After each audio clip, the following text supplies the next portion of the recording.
Okay, so this is a presentation about colour and design. There's a bit of colour psychology, and hopefully you guys find it useful to get you thinking about stuff regarding colour. So firstly, what's your favourite colour? Have a little think, put it in the chat if you like. You know, is there sort of one there that you're like, yep, that's my favourite colour?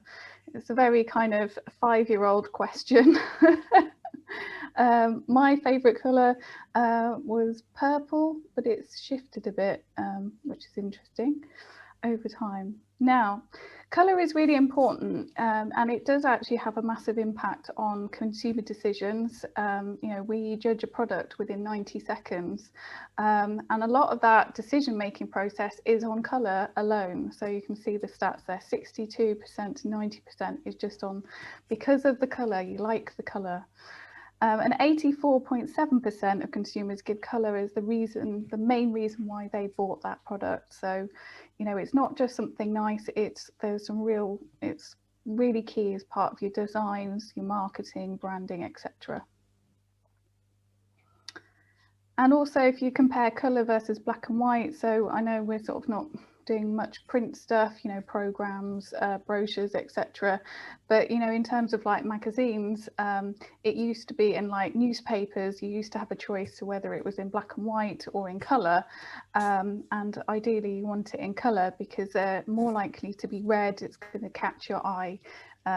Versus that same advert that's in black and white. It's not really so much of an issue. I don't really see, you know, in magazines sort of black and white these days, and I don't really read newspapers these days either. Everything's kind of online, but back in the good old days of print.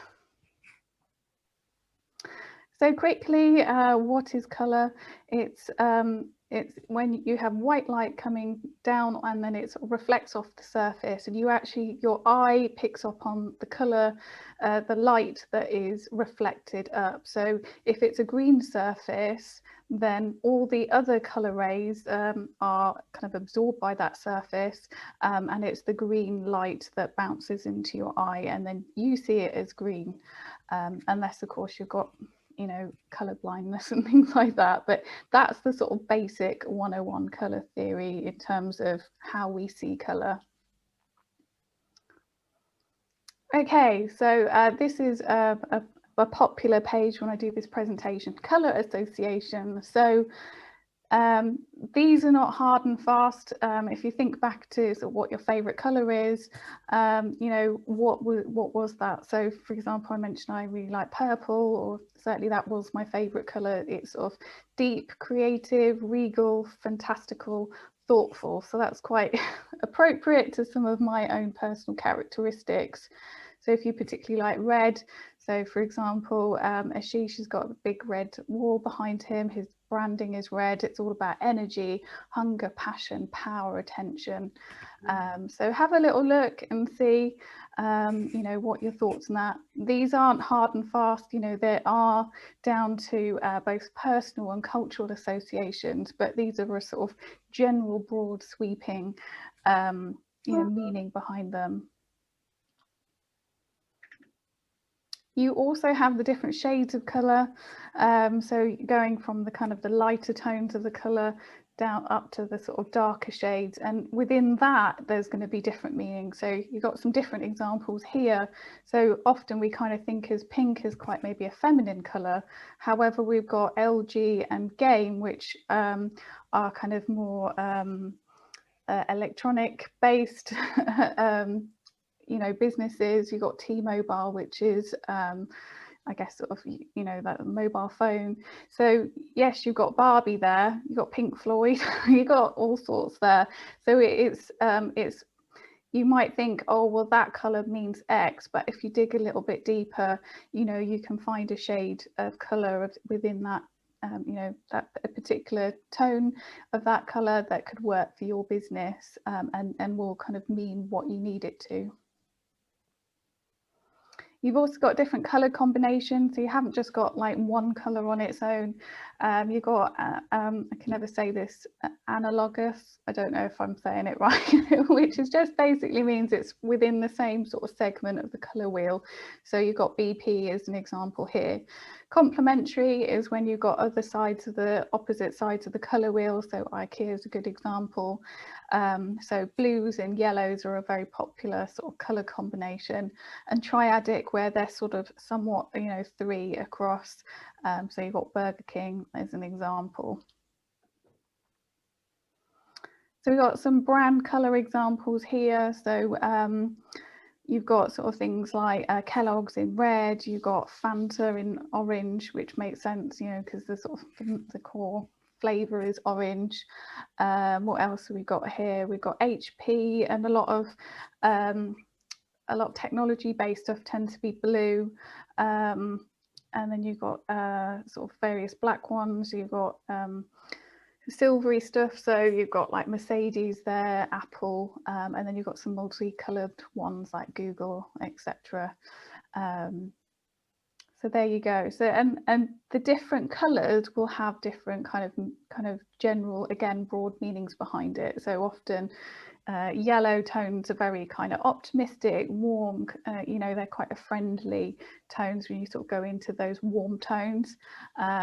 And then the purple is very much about spirituality, creative, and things like that. And blue is very much trust based. So often, if you think about uniforms, they might be navy, you know, like police, that kind of thing. And the financial industries tend to use kind of blues, certainly more on the kind of navy tones. You can kind of see some common threads there. So back to Canva. So if you've got a Canva account, make sure that you do define your brand colors. You can do that even in the free one. You go over to brand kit, and in the free one, you can put up to 3 colors there. So make sure that you do get that sorted. If you don't know what your colours are, you can use various sort of colour picker sites to sort of find out. So Canva's got a colour palette generator. So if you don't know what your hex codes, which is like a hashtag and a mix of 6 numbers and letters, then you could just upload your logo into this page, and it will hopefully pick up those colours for you so that you can then go back and put them in your brand kit. So back to colour association. So red is often used in marketing for things like for sale signs, because it creates a sense of urgency. It very much attracts your eye. You know, if you think about sort of when you go around the shop, that kind of burst of red, you know, you've got that. It's used in things like stop signs and stuff like that. So there's that real call to action there. It's also used in restaurants because red actually stimulates the appetite. So that's why a lot of fast food restaurants have red in their logo, and often will decorate their area, you know, their restaurants with a lot of red as well. So, you know, it's things like energy, hunger, passion, power, and attention, as I said. So if you feel a bit hungry when you're talking to Ashish, now you know, because of the red. So here's an example of how McDonald's has actually rebranded and shifted from the red and yellow colour scheme, so energy, hunger, power, positivity, to a sort of very dark green with the sort of yellow arches. So it's trying to make itself appear more fresh, eco-friendly, healthy and positive. Whether you believe that or not, I leave that up to you.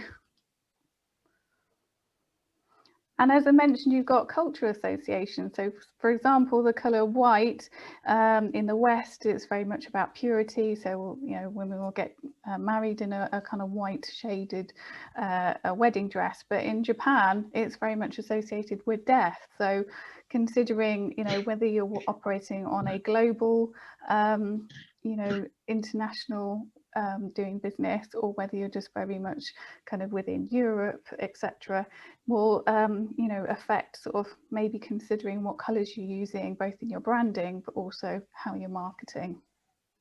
So don't just assume that there's a one size fits all in terms of like what colours mean to different people.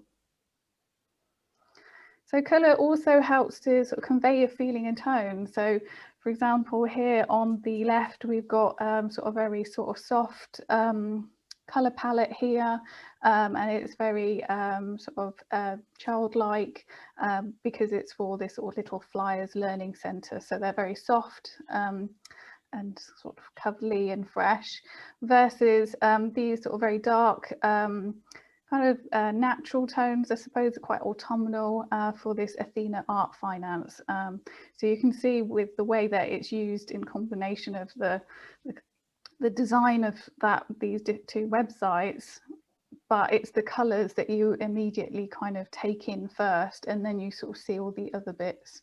So if you had this website using this colour palette and vice versa, it would convey a completely different feeling. And you know, this is very much about trust and history and reliability, and this is, you know, about fun and play and nurturing. So here's some examples of Canva templates that are out there. These are Instagram templates. So you've got blue and purple here. So it's interesting. I haven't done anything to the designs itself. So this one says about choosing empathy, and they're blues and purple. So the purple tones, as I said, it's very much about spirituality, creativity. So it's interesting that they've used those tones. Blue is also quite calming as well. You've got this soft green, which is sort of in combination with these sort of very collagey features of the design itself, but it feels very very natural and all of that. And then you've got this orangey red tone, which is associated with this sale post. So again, it's very attention grabbing. You've got some quite almost clashing contrast there between the purple and the kind of orangey red, and your eye is very much you know, centered into the picture. So your eye is going to be immediately drawn if that, you know, you're scrolling through your news feed on social media and that pops up. You know, like, so you're either going to be like, oh, what is the sale about? And feel that sense of urgency that the kind of red tones instigate, or, you know, you might kind of realize that, you know, it's not of interest to you because you're not that demographic it's appealing to. So in terms of back to sort of the context of Canva, always customize your templates. You need to be making sure that you're, you know, branding it from the point of view of the colors that you're using, your fonts, and you know, you can, you know, change up the images as well. Make sure that it works for your brand ethos and style, as well as who you're appealing to. So in terms of the context of, I asked you, what was your favorite color? I showed you what the the associations are. So what are your brand colors? So it's interesting for small business owners who, you know, they're the owner, that often their favorite color tends to find its way into their branding. So with my brand colors, I sort of started with sort of more of a like duck egg aqua color. There was sort of particular reasons why I picked it. I wanted it to be not you know, that it was a slightly more gender neutral. I wanted it to be calming, and actually, although I used to really love purple, that was my favorite color. Now actually my branding colors are probably my favorite colors. I've kind of gone over to that side. I still like purple, but it's like my second favorite. So yeah, it'd be interesting to see whether there is that alignment there.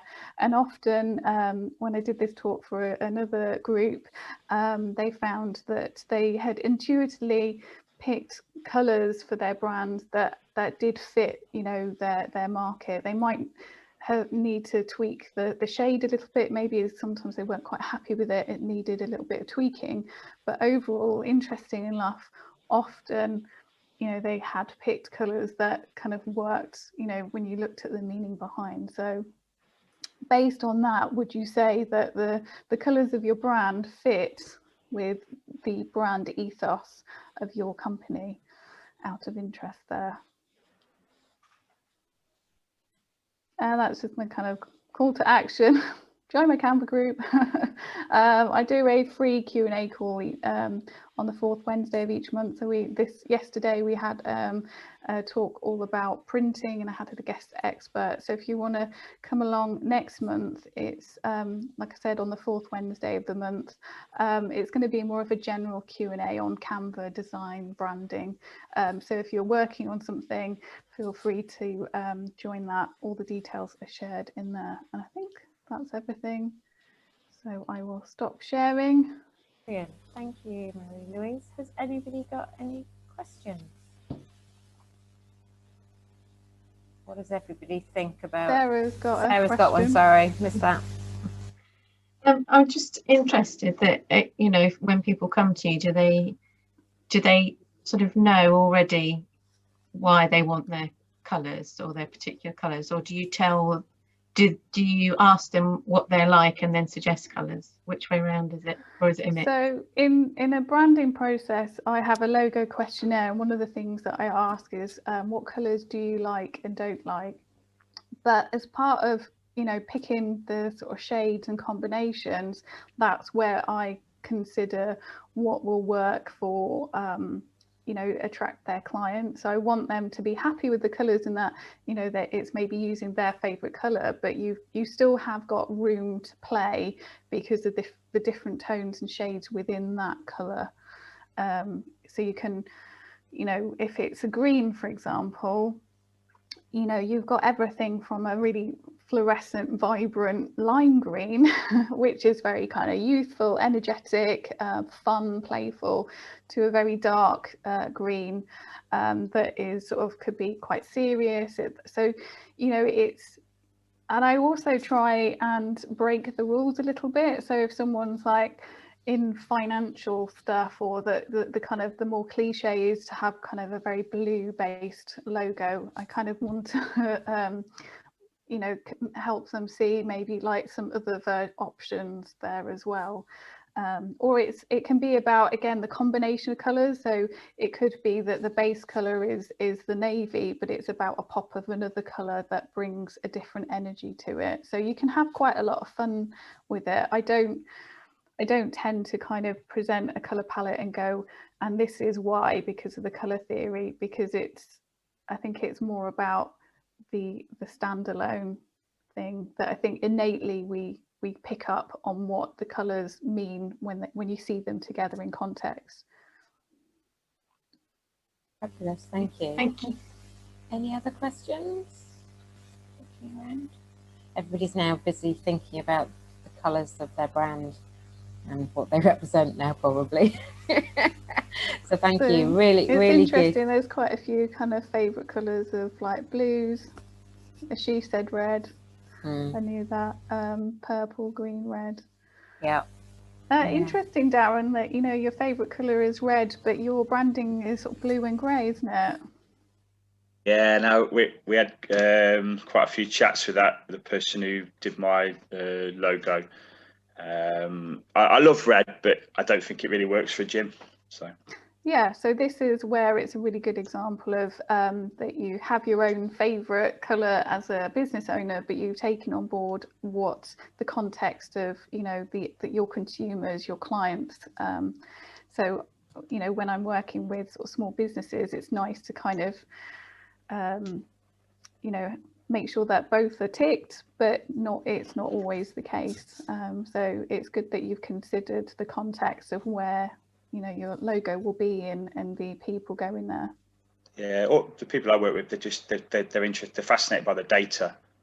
So there's a lot of personal trainers who they promise the earth and they get no results, and mine's just in the data. So it just screamed out pick blue. So it fits in terms of what I showed of the blue. Yeah. Are a popular one for the kind of techie companies and sort of that aspect of it, and particularly the shade of blue is quite a aquary. It's sort of quite a bright blue, isn't it? Yeah. So yeah, there we go. Yeah, that was really interesting. Thank you.